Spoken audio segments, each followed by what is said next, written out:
Sorry, wrestling fans, but you may have seen Gable Steveson's last ever backflip. In a statement on Instagram, he said, "The last backflip. My specialty backflip post-match is now retired until further notice. Thank you all for supporting it." But does that mean the writing's on the wall and retirement is imminent for Gable Steveson? Let's stop stalling and start talking wrestling.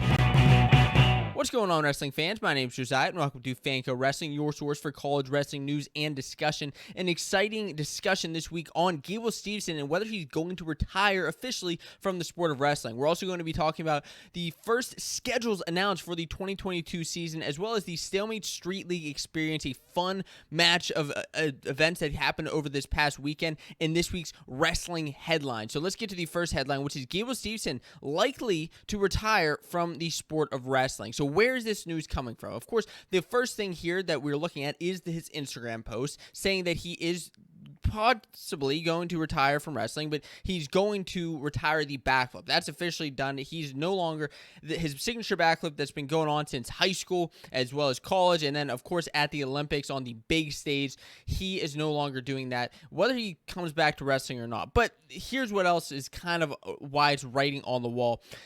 He also declined his his spot on the World Championship. So if you don't know, kind of what this means is if you medal at the Olympics, you are guaranteed a spot on Team USA for the World Championships. This year it's coming up in the next couple of months, and almost every single Olympic medalist has said that they're going to wrestle, and they have that spot on Team USA to wrestle in the World Championships. Gable Steveson has actually declined his offer. So this is reported by Flow Wrestling, decided to decline the spot at 125 kilograms. And listen, for me, I wanted him to win NCAAs. I wanted him to win the Olympics and then a world championship in 1 year. Because of the craziness that's happened with the Olympics and the virus and all that, I don't think that that's ever been done. So I wanted to see it happening.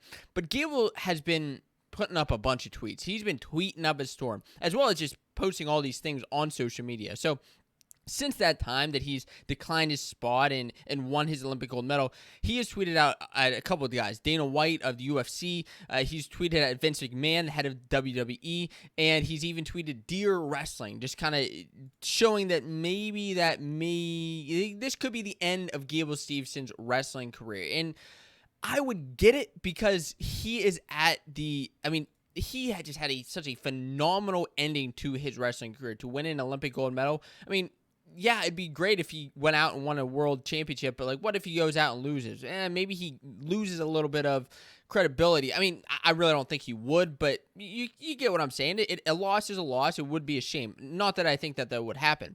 But he's been going around making his rounds, even on Sports Illustrated, talking with them. He said even a scout from the Bills reached out, and there is some sort of connection with the Baltimore Ravens in the NFL. So could we see him go the route of the NFL?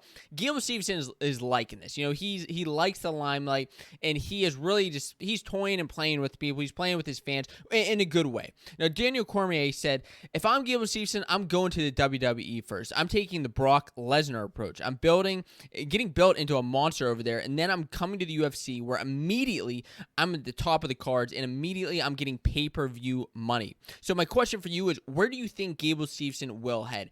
I find it unlikely that he's going to head back to college wrestling for the upcoming year, for his next year of eligibility. But would you like to see him go UFC, WWE, NFL, go into some other field? I'm interested in hearing what you have to say. But let's get back to college wrestling, because the first schedules of the 2022 season are officially out. So Army released their full schedule, and there have been a couple teams putting out schedules, just home dates or just a couple opponents that they're talking about, even in conference. But Army just went out and they put their full darn schedule out. I believe Sacred Heart had actually put theirs out a couple weeks ago in an Instagram post. But Army's full schedule released on their website, and there are some interesting things to note here. Of course, the first thing is their home opener at Penn State on November 18th, and that's going to be a very fun and exciting match. It's great to see finally out-of-conference dual meets happening, and I know that there's a lot of uncertainty going on out in the world now, but it's nice to know as we're looking ahead to the college wrestling season that these are events that are actually scheduled to happen, and knock on wood, I think they will happen. I hope they do happen, but let's look at some of the other exciting things. So they're starting their year out with Penn State duel, and they're ending it with the Navy duel, that classic rivalry, Army and Navy. But what's going on with Arizona State and UNC? There's some interesting things to look at with these teams. First of all, UNC, they're hitting with some hard opponents this year, with Nebraska, Wisconsin, Rutgers, Ohio State. Wow, and they're ending their season with Virginia Tech and NC State, which are, of course, the in-conference opponents, the ACC. But holy moly, that's going to be a tough schedule for UNC. And if they can come out on top of that, like, they're going to be sitting at like a top 5, top 10 spot in the NCAA, which they have been right there the last couple of years. But man, that is a tough schedule. And then the other schedule that I want to talk about, and of course we'll be talking about these schedules so much more as we get back into the Fanco Wrestling Show and more videos on the Fanco Wrestling channel. But Arizona State is going to be wrestling Oklahoma in November. So what's interesting here, and what I have to note, is that there's a lot of uncertainty in the Big 12 with Iowa State and Oklahoma and Oklahoma State. Nobody really knows what's going to happen just yet because of all the fallout from the football. So is the Big 12 going to stick together? Well, we're seeing here, interestingly enough, Oklahoma, Mizzou, and Iowa State are each wrestling Arizona State this year. Now, this kind of like piqued my interest. I was like, does this mean that maybe they're all moving to the Pac-12? And I'm not saying that's out of the cards. I think that's still totally possible that they do move into the Pac-12. But these teams have wrestled in the past, and quite often they have wrestled. So it's not like a crazy thing where I can just say, like, yeah, they're moving to the Pac-12 from the Big 12. That's just no. Anything can happen, but I think either way, it's going to make for some exciting wrestling matches. And speaking of exciting wrestling matches, did you watch the Stalemates StreetLeague over the weekend? Stalemates StreetLeague was one of the first of its kind events. I mean, I don't think I've ever really seen a wrestling match like this. And if you don't know what it was, basically it took ex-wrestlers, some current wrestlers, but mostly guys that have been out of it for a little bit, out of the sport for a little while. It threw them back into the mat and put them against other opponents that were very similar to them, and they wrestled in matches with kind of different rules than a regular D1 match. But it was just funny to see these guys who are 20 and 30 years old just lacing up again from D1, D2, D3, and even guys who I don't think even necessarily had college wrestling experience. It'd essentially be like throwing me out there who hasn't wrestled in years and wrestling in a match. Stalemates StreetLeague 2, maybe? No, I'm just joking. But basically, I mean, that's what it would be. Now, I think I was more in shape than a couple of those guys, but it's just funny to see those type of guys. I mean, it was a classic, like, to me, I would describe it as an Iowa-style event. And it's like your typical stereotypical Iowa kind of guy, you know, the guys that are scrapping in their backyard in the cornfield. They're just throwing hands with their brothers, and you know they got a can of dip in their back pocket. Like that's what this kind of event was for. And you may think like, oh, maybe that's a little bit silly, but and yeah, I mean, I guess it was silly, but the main event, which was supposed to be Kyvan Gadsden and Pat Downey, like that's a pretty darn well-known names in the wrestling world.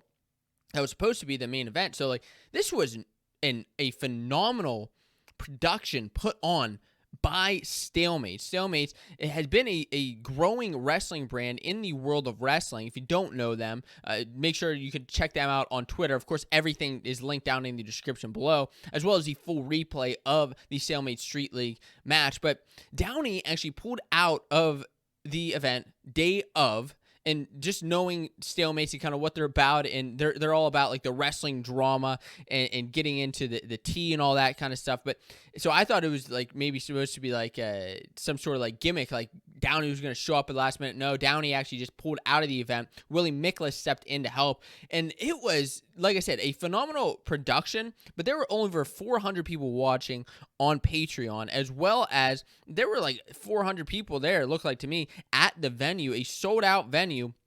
And listen, it was a fun event. It was a fun event. It wasn't like a polished event like a flow event, and I don't mean that in a negative way at all. I mean it was extremely professional, and even a lot more professional and more well done than I even thought. But I have to give credit to the guys over at Stalemate because they really put this together.